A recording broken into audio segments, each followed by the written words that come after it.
Hello, ഇന്ന് സിമ്പിളായിട്ട് ഒരു കേക്ക് ഉണ്ടാക്കണ റെസിപ്പിയാണ് കേട്ടോ.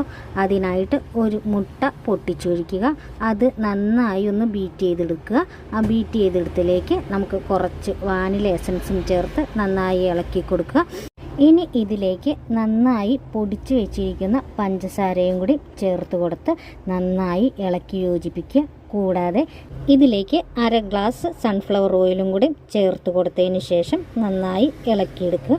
ഇനി നമുക്ക് ഇതിലേക്ക് 1 ഗ്ലാസ് മൈദയും 2-3 ടീസ്പൂൺ കൊക്കോ പൗഡറും അതുപോലെ തന്നെ ബേക്കിംഗ് സോഡയും ചേർത്ത് കൊടുത്ത് നന്നായി ഒന്ന് അരിപ്പയിലൊന്ന് അരച്ചെടുക്കുക.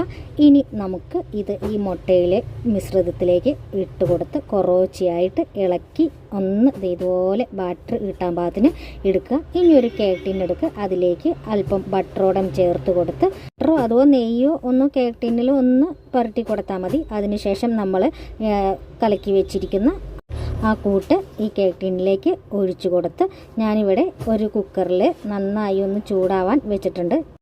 അതിലേക്ക് ഈ കേക്ക് ടിൻ ഇറക്കി വെച്ച് കൊടുക്കുക. കുക്കറിൽ വിസിലും അതുപോലെ തന്നെ വാഷറും ഇടാതിരിക്കാൻ പ്രത്യേകം ശ്രദ്ധിക്കുക. ഏകദേശം ഒരു സിമ്മിലിട്ടിട്ട്, അതായത് ചെറിയ തീയിലിട്ടിട്ട് ഒരു 40 മിനിറ്റാണ് എനിക്ക് വേണ്ടി വന്നത്. ആ 40 മിനിറ്റിനുള്ളിൽ നമുക്ക് കേക്ക് ഇവിടെ റെഡിയായി കിട്ടും. ഇതാ അടിപൊളി നല്ല സോഫ്റ്റ് കേക്കാണ്. അപ്പോൾ ഇത് ഞാനൊന്ന് കട്ട് ചെയ്ത് അങ്ങനെ കഴിക്കാമെന്ന് വിചാരിച്ച് പിന്നെ എനിക്ക് തോന്നി കുറച്ച് ഡെക്കറേഷൻ ചെയ്യാമെന്ന്. ഞാൻ അതിൻ്റെ വീഡിയോ എടുത്തത് എവിടെയോ മിസ്സായി പോയി.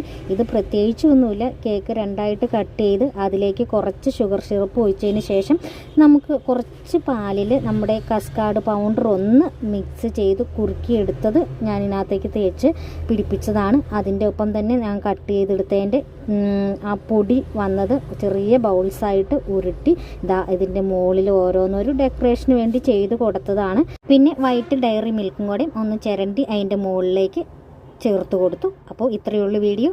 Bye bye.